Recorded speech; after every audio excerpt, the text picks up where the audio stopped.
Commander Ethan Morris walked slowly across the polished floor of the Grand Council chamber. His footsteps echoed in the vast, dome-shaped room. He felt small under the watchful eyes of the alien representatives who sat in tiered seats that rose high above him. Ethan straightened his uniform and cleared his throat. He was the only human in the room. The weight of his species' future rested on his shoulders. "You requested my presence, elders?" he asked, his voice steady despite his racing heart. Elder Vril Sax leaned forward. His blue skin glowed softly in the dim light. The thin tentacles around his face moved gently as he spoke. "Commander Morris, we face extinction," Vril Sax said. "The Nexer swarm has destroyed 3 more star systems this month alone." Ethan nodded. He had seen the reports. The Nexer were a nightmare, part machine, part living organism, all hunger. They consumed everything in their path, planets, moons, even stars. "Our fleet commanders believe we have less than 1 Earth year before the core worlds fall," continued Vril Sax, "including your home planet." "With respect, Elder," said Ethan, "Earth has requested advanced weapons technology for decades. Your council has always refused." A murmur spread through the chamber. Many of the alien representatives shifted uncomfortably. "Yes," admitted Vril Sax, "we feared your kind. Humans advance too quickly. You adapt too readily to new weapons. Your history is filled with violence." Elder Krull Thun, a being made of shifting crystal formations, spoke next. "What the Council feared most was arming a species that might one day turn against us." Ethan kept his expression neutral, though anger flared inside him. Millions of humans had died in outer colony attacks while the Council held back technology that could have saved them. "And now?" Ethan asked. Vril Sax exchanged glances with the other elders. "Now we are out of options. Now we need that same capacity for violence, that same ruthless drive to survive that humans possess." The main lights in the chamber dimmed. A holographic display appeared in the center of the room. It showed the Nexer advance across the galaxy. Thousands of worlds fallen, billions of lives lost.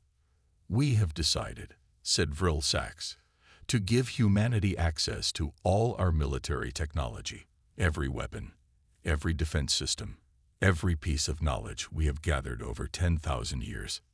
Ethan could not hide his shock. "All of it, without restrictions." "Without restrictions," confirmed Vril Sax. "The Council's last gamble is to place our fate in human hands." Lieutenant Olivia Bennett stood nearby, recording the meeting. Her eyes widened.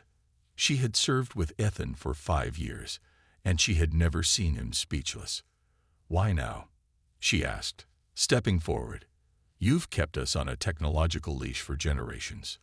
The chamber grew very quiet. Vril Sax's skin darkened to a deep purple, a sign of shame in his species.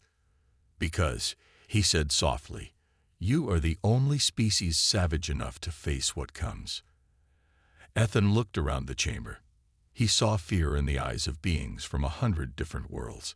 These were species that had achieved peace centuries before humans had invented the wheel. They were wise and advanced, but they had forgotten how to fight for survival. "I accept your offer," Ethan said firmly. "But Earth will leave this war our way. No more Council restrictions on our tactics." The alien representatives looked to each other nervously. Finally, Vril Sax nodded. "Agreed. The data packets containing our technology will be transferred immediately. May your people forgive us for waiting so long." As Ethan and Olivia left the chamber, she leaned close to him. "Do you think we can win this fight?" she whispered. Ethan looked back at the ancient council, then ahead to the future that now belonged to humanity. "They've finally given us a chance," he said. "And that's all humans have ever needed." Dr. William Carter's fingers flew across the holographic display. The laboratory beneath the Rocky Mountains hummed with activity. Scientists and engineers worked at stations all around him, their faces lit by screens showing diagrams no human had ever seen before. "This is impossible," William said, running his hand through his messy brown hair. "These weapon systems are beyond anything we've ever imagined." Lisa Rodriguez looked up from her workstation. Dark circles under her eyes showed she had barely slept in days. "And yet we're already building them," she said, pointing to the testing chamber visible through the reinforced glass wall. Inside that chamber, a device the size of a small car glowed with blue energy. According to the Council's data, this was a gravity lance, a weapon that could tear apart the fabric of space itself. The Council data said it would take us years to understand this technology. William said, "We figured it out in weeks." Lisa nodded. "That's why they kept it from us for so long. They were afraid of how quickly humans learn." An alarm beeped softly. The countdown for the first test had begun. William and Lisa joined the other scientists at the observation window. "Test firing in 10 seconds, called out Jason Reed, the range safety officer. The gravity lance pulsed brighter. A small asteroid sample had been placed in the testing chamber as a target. It floated in a containment field, about the size of a car.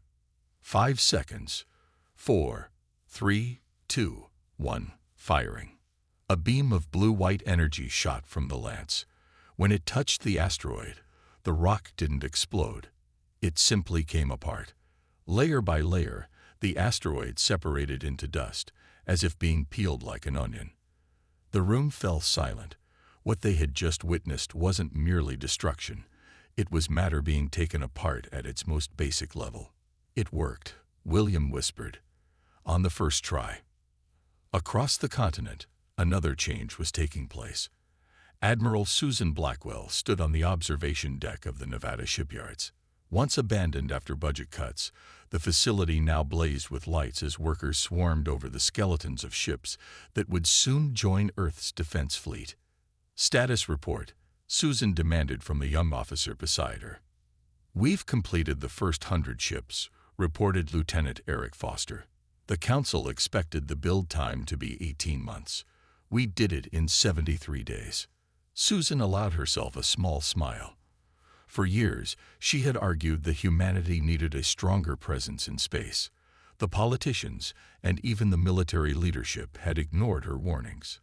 "The workers haven't gone home in weeks," Eric added. "They're volunteering for double shifts. Everyone knows what's at stake." Below them, a massive ship was being moved out of its construction bay. Its hull gleamed under the powerful lights. Workers swarmed over it like ants, making final adjustments. "That's the EDF Defender," Eric said.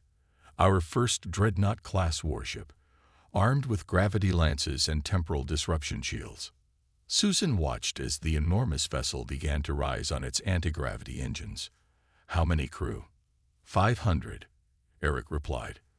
"We received 10,000 volunteers in the first hour after the announcement." On the other side of the world, in a rural town in Georgia, Mike Donovan hugged his wife and children goodbye. His farm tractor sat abandoned in the field as he boarded the bus that would take him to the nearest recruitment center. The bus was already packed with men and women from his town. Similar scenes played out across the planet. Teachers, farmers, office workers, people from every walk of life volunteered for the fight that was coming. The Council had expected humanity to cower in fear when they learned about the Nexer threat. Instead, humans did what they had always done when faced with danger. They prepared to fight back. Captain Daniel Walsh stood on the bridge of the EDF Relentless. Through the main viewport, he could see the Epsilon Eridani colony. Tiny lights marked the homes of 20,000 human settlers. Those lights were why his ship was here. Those lights were what he had sworn to protect. "Nexer ships detected," called out Lieutenant Gregory Phillips from the tactical station. "They're coming out of faster-than-light travel now." Daniel moved to the center of the bridge. Around him, his crew worked at their stations with calm efficiency. 6 months ago, most of them had been civilians. Now they were the first line of defense against a threat that had destroyed entire civilizations. "How many ships?" Daniel asked. 57, sir," Gregory replied. "Mostly Hunter class, but I'm detecting 3 hive carriers." Daniel nodded.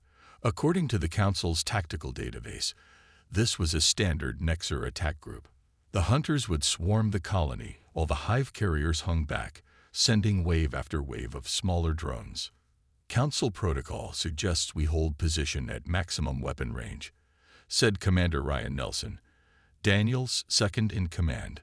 We should engage from a distance and retreat if their numbers overwhelm us. Daniel looked at the tactical display.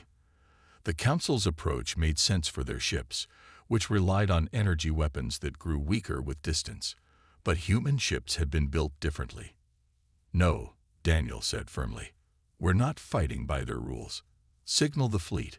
All ships are to close to point-blank range. Ryan's eyes widened. Sir, that goes against everything in the Council's battle doctrine. The Council has been losing this war for decades, Daniel replied. Time to try something new. Prepare nuclear torpedoes. The bridge fell silent. Nuclear weapons in space have been banned by the Council for centuries. The alien races feared the radiation and debris fields that such weapons created. Gregory looked up from his station. Sir, Council protocols explicitly forbid. We're not the Council, Daniel said, a grim smile forming on his lips. And we're done running. Signal all ships to follow our lead. The human fleet, 20 ships in total, accelerated toward the oncoming Nexer swarm. On the tactical display, Daniel could see the alien ships adjusting their formation, clearly confused by the humans' approach. They expected us to retreat, Ryan noted. They don't understand humans yet, Daniel replied. The distance closed rapidly. The first Nexar energy beams lashed out, striking the shields of the human vessels. Alarms sounded as shield strength dropped. Hold course, Daniel ordered. All ships prepare to fire on my mark. The Nexar continued to fire, expecting the humans to break off their suicidal charge. But the human ships plunged deeper into the alien formation, closing to a distance that no Council race would have dared. Now, Daniel shouted. All ships, fire torpedoes, and break formation. From the belly of each human vessel, torpedoes shot out, primitive-looking weapons compared to the Nexar's energy beams. The Nexar ignored them, focusing on the human ships themselves. That was their mistake. The nuclear warheads detonated among the tightly packed Nexar vessels. The flash temporarily blinded the sensors. When the screens cleared, more than half the Nexar fleet had been destroyed or disabled. Circle back, Daniel ordered. Target the hive carriers. Fire everything we've got. The human fleet regrouped and charged again. The remaining Nexar ships attempted to retreat, but the humans pursued relentlessly. Nuclear fire bloomed again in the darkness of space. When it was over, not a single Nexar ship remained intact. The human fleet had suffered damage, but no ships had been lost. Daniel looked out at the colony they had saved. The lights still shone. Send word to Earth Command, he said quietly. Tell them we've engaged the enemy. Tell them we've won. Word of the victory spread quickly. On Earth, in the Council chambers, and across the galaxy, the news was met with disbelief. The Nexar had never been defeated so completely. And this was just the beginning. Elder Vril Sax trembled as the holographic display showed the battle at Epsilon Eridani for the third time. The blue alien skin had turned a pale gray color, a sign of extreme shock among his kind. This is not what we anticipated, he whispered to the other Council members. The humans aren't just using our weapons, they're improving them, modifying them in ways we never considered. Around the circular table, the representatives of 12 different species watched in silence. For thousands of years, they had been the most powerful force in the galaxy. Now they felt fear. Look at how they altered the gravity lances, said Elder Krell Thun, his crystalline form vibrating with concern. They've doubled the power output. And these nuclear weapons, so primitive, yet so effective against the Nexar's tight formations. Vril Sax turned off the display. Perhaps we've made a terrible mistake, he said softly. If they defeat the Nexar, then what will stop them from turning on us? Finished Krell Thun. Neither of them noticed Ambassador Kelly Martinez standing in the shadows near the chamber entrance. The human diplomat had come to deliver a routine report. Instead, she had heard everything. She slipped away quietly, her heart racing. Kelly hurried through the gleaming corridors of the Council station. She needed to warn Earth about the Council's growing fears. If the aliens decided humans were too dangerous, they might try to stop Earth's military buildup before it was too late. Meanwhile, deep in the darkness between stars, the Nexar were changing their plans.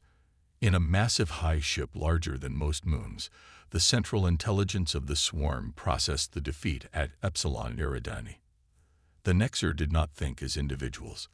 They were a single mind spread across billions of bodies. That mind had never known defeat until now. It did not respond with anger, but with cold calculation. The humans were different from the other races. They fought differently. They thought differently. They did not flee when threatened. They attacked. The swarm reached a decision. Previous strategies had targeted outlying colonies first, slowly strangling each species before attacking their homeworlds. But humans would not be defeated this way. They would fight harder as they lost more. The new strategy was simple: destroy Earth immediately, cut off the head, and the body would die. Across the galaxy, Nexar ships changed course. They merged into the largest fleet ever assembled. Millions of vessels ranging from small fighters to enormous high ships, all heading toward one destination: Earth. On the human colony world of New Terra, Captain Daniel Walsh received new orders. His victory at Epsilon Eridani had earned him a promotion. He would now command a battle group of 30 ships. "Congratulations, Admiral Walsh," said Lieutenant Gregory Phillips, handing him the official notification. Daniel looked at the document but didn't smile.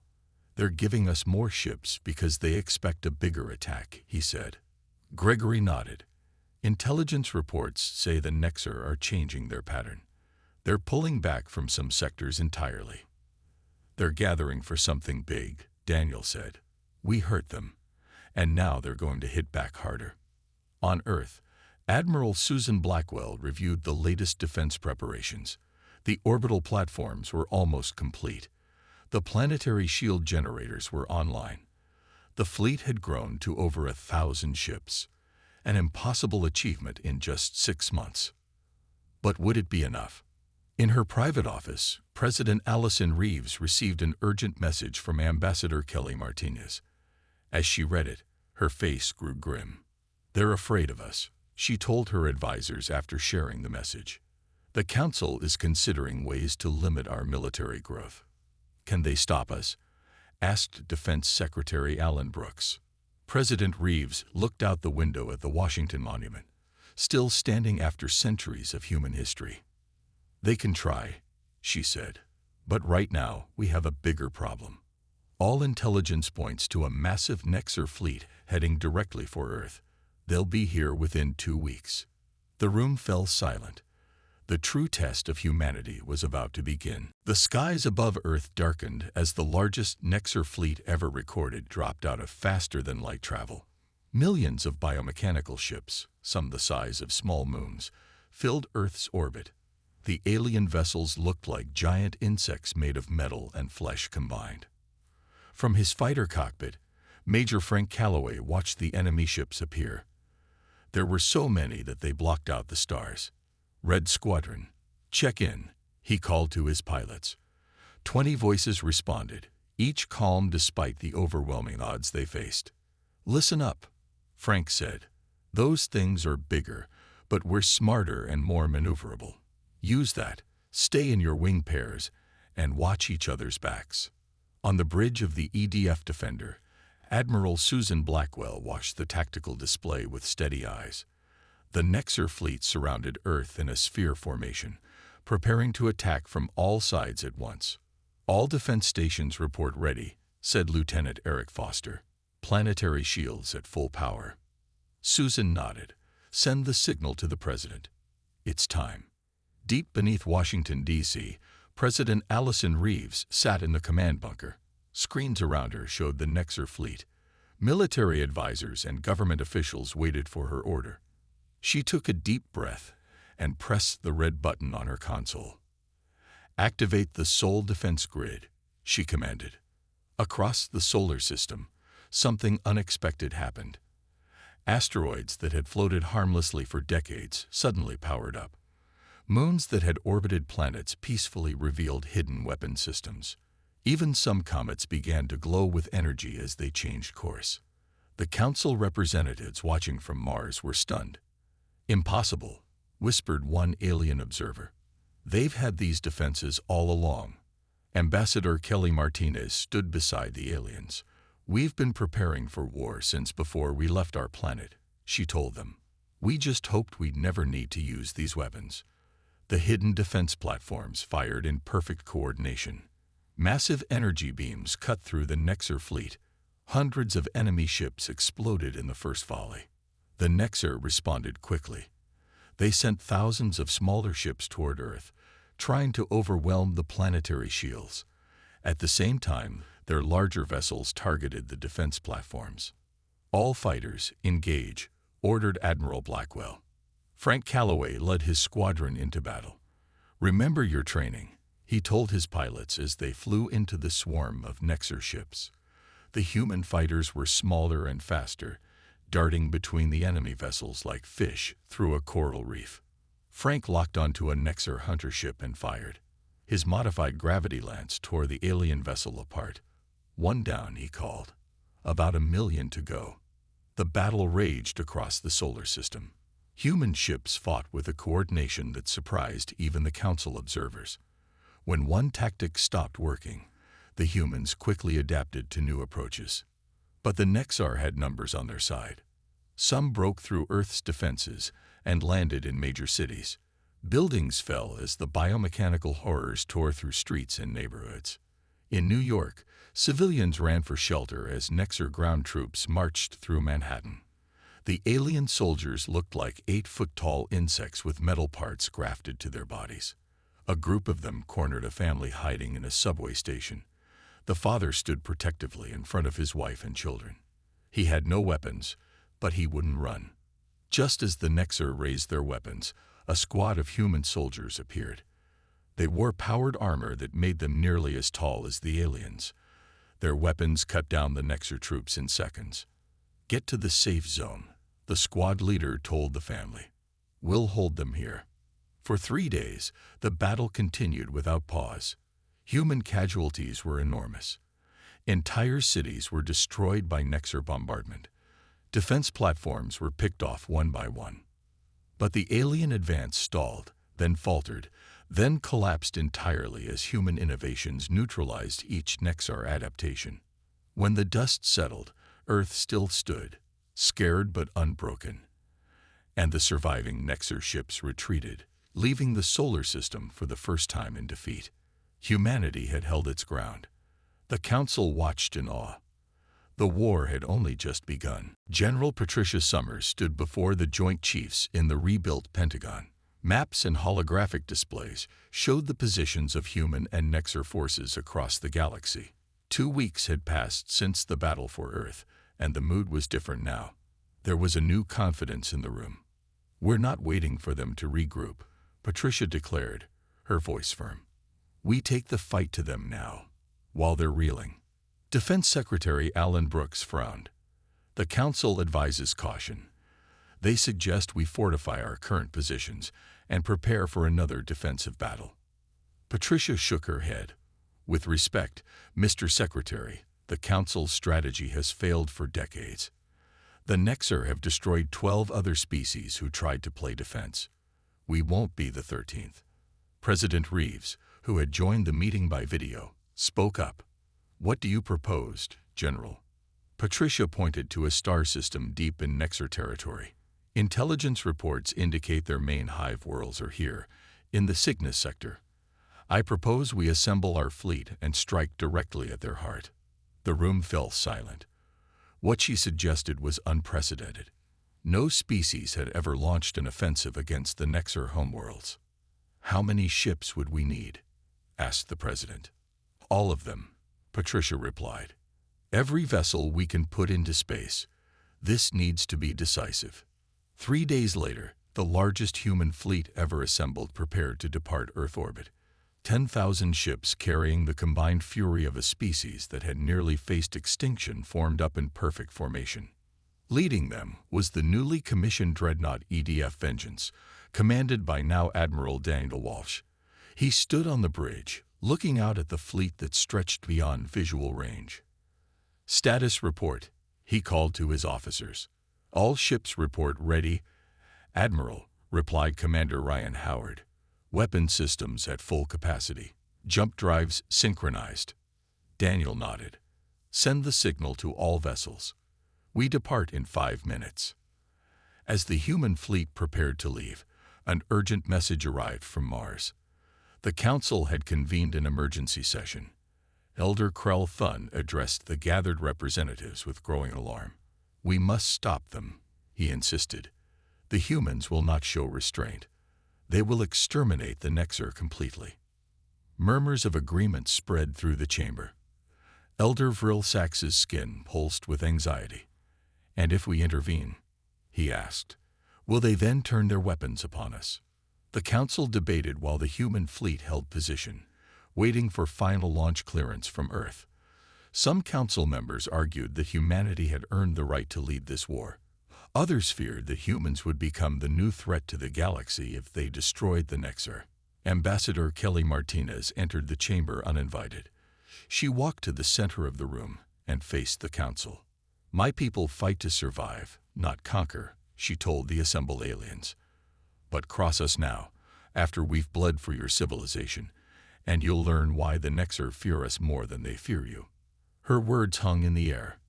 The Council members looked at each other, uncertain. Back on the Vengeance, Admiral Walsh received a transmission from Earth. "We have clearance," he told his bridge crew. "The Council has been advised not to interfere." Admiral Blackwell's face appeared on the main screen. She would command one of the 3 battle groups. "The Council is sending observers," she said. "They want to make sure we don't go too far." Walsh smiled grimly. "They're about to learn what too far really means when you threaten humanity." General Summers, commanding the 3rd battle group from her flagship, joined the call. "All ships report ready. It's time to end this war." Walsh nodded. "Jump drives active. All ships, prepare for faster-than-light travel." The massive human fleet vanished in a flash of light, bound for the heart of enemy territory. For the first time in history, the hunters had become the hunted. The Council watched, both hopeful and afraid of what humanity might do next. Admiral Walsh stood on the bridge of the Vengeance as they approached the Nexer core system. The main view screen showed their destination, a yellow star with 6 planets. According to intelligence, the 3rd planet housed the central hive mind that controlled the entire swarm. "Their defenses are like nothing we've seen before," reported Commander Ryan Howard, pointing to the sensor readings. "Planet-sized weapons platforms, stellar manipulation technology. Our projection shows 60% fleet loss even if we succeed." Walsh nodded grimly. "Send the signal to all ships. This ends today, whatever the cost." The human fleet had already fought its way through dozens of Nexer-controlled systems. What had begun as 10,000 ships was now down to 7,000. Each victory had come with a price. "Battle groups in position," reported Lieutenant Amy Parker from the communication station. "Admiral Blackwell and General Summers await your orders." Walsh studied the tactical display. The plan was simple but dangerous. His group would lead a frontal assault, drawing the main Nexer defenses. Blackwell would attack from below the system's orbital plane, targeting the weapon platforms. Summers would make a direct run at the hive world with her fastest ships. "All ships, weapons hot," Walsh ordered. "Begin the attack." The human fleet surged forward. Immediately, the Nexer defenses came to life. Massive energy beams lashed out from the orbital platforms. Swarms of smaller ships rose from the planets. "First wave of fighters, launch now," Walsh commanded. From the bellies of the larger human ships, thousands of fighters emerged. Major Frank Calloway, now commanding the fighter wings, led them toward the incoming Nexer swarm. "Just like we practiced," Frank told his pilots. "Hit and move, don't stay in one place." The space between the fleets filled with explosions as the battle began.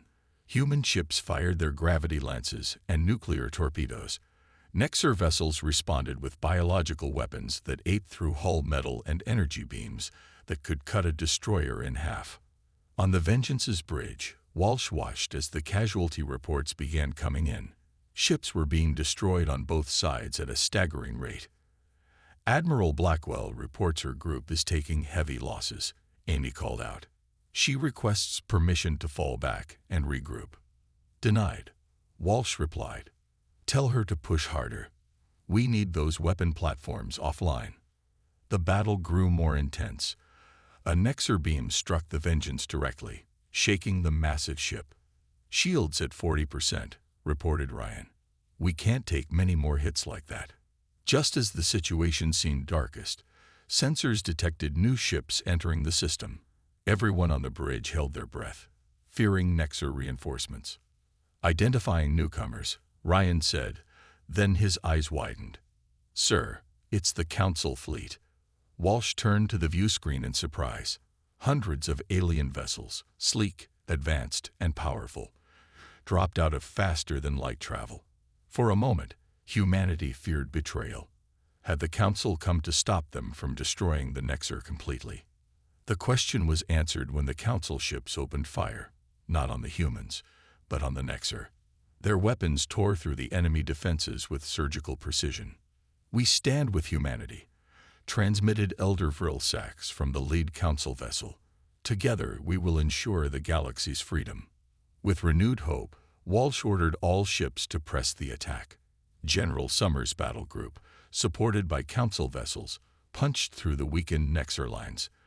They pushed toward the Hive world, determined to end the threat once and for all. On the surface of the Nexar homeworld, something strange was happening. The central hive mind, faced with certain defeat for the first time in its ancient existence, felt an unfamiliar emotion. Fear. The final battle for the galaxy's future had reached its climax. Human determination, Council technology, and an unlikely alliance were about to change the course of history. The question now was not if the Nexar would fall, but what would rise from the ashes afterward. 1 year after the fall of the Nexar swarm, representatives from 27 species gathered on the rebuilt Earth. The Grand Unity Hall had been constructed specially for this historic day.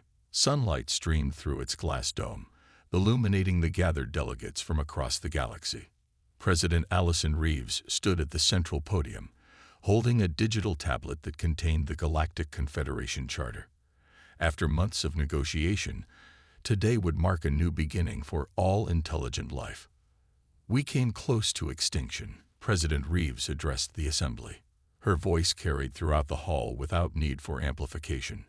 But in our darkest hour, we found strength not just in our will to survive, but in our capacity to forge unlikely alliances. She looked toward the Council representatives, who now sat as equals among the other species rather than above them. Elder Vrilsax, now the Council's chief ambassador to Earth, nodded in agreement. The Council's last gamble was not arming humanity, he admitted, his blue skin glowing brightly with emotion. It was believing you would remain the savages we feared, rather than the protectors we needed. Around the hall, screens showed celebrations taking place on dozens of worlds. Species that had lived in fear of the Nexar for generations now looked to the future with hope. Admiral Daniel Walsh, now head of the new Confederation Defense Force, stood with Commander Olivia Bennett near the back of the hall. Both wore formal uniforms decorated with medals from the final battle. Hard to believe it's only been a year, Olivia said quietly as they watched the proceedings. Daniel nodded. Harder to believe how much has changed. The changes had indeed been profound. With the Nexar threat eliminated, the galaxy had entered a period of unprecedented cooperation. Human innovation combined with alien technology had accelerated progress in medicine, energy production, and space travel. They're already talking about exploration missions beyond the galactic rim, Olivia continued. No species has ever attempted that before. Daniel smiled. They haven't learned yet, have they? Telling humans something is impossible is the surest way to make us prove it can be done. President Reeves pressed her thumb to the digital charter, officially signing on behalf of Earth. One by one, representatives from each world did the same. When Elder Vril Sax's turn came, he paused and looked out at the gathered humans. When we first encountered your species, we saw only your capacity for violence, he said. We failed to see that same passion could be directed toward protection and creation. On behalf of the Council, I offer our deepest thanks. As the ceremony concluded, people filed out into the gardens surrounding the hall. Human children played alongside the young of alien species. Military personnel from different worlds exchanged stories of the final battle. General Patricia Summers found herself walking beside a council military advisor named Genlock. "What will you do now, General?" the alien asked. "Your people seem to thrive in conflict. Will peace suit you?" Patricia looked up at the sky, where ships from across the galaxy orbited peacefully. "We'll adapt," she said. "Humans are good at that. Besides, there's a whole universe beyond our galaxy waiting to be explored. That's challenge enough for anyone." In a laboratory beneath Geneva, Dr. William Carter and Lisa Rodriguez worked with scientists from 15 different worlds. The technology they were developing would allow ships to travel between galaxies, a journey previously thought impossible. "Do you think we'll find other life out there?" Lisa asked as their latest simulation succeeded. William looked at their alien colleagues, beings of crystal, light, gas, and forms humans had no words for, all working together. "I hope so," he replied. "If the Nexer taught us anything, it's that we're stronger together than apart." In the vastness of space, the stars seemed brighter somehow, as if the galaxy itself approved of its new guardians. The Council's last gamble had paid off beyond anyone's expectations. Humanity had not just saved itself, but everything else too. And this was just the beginning.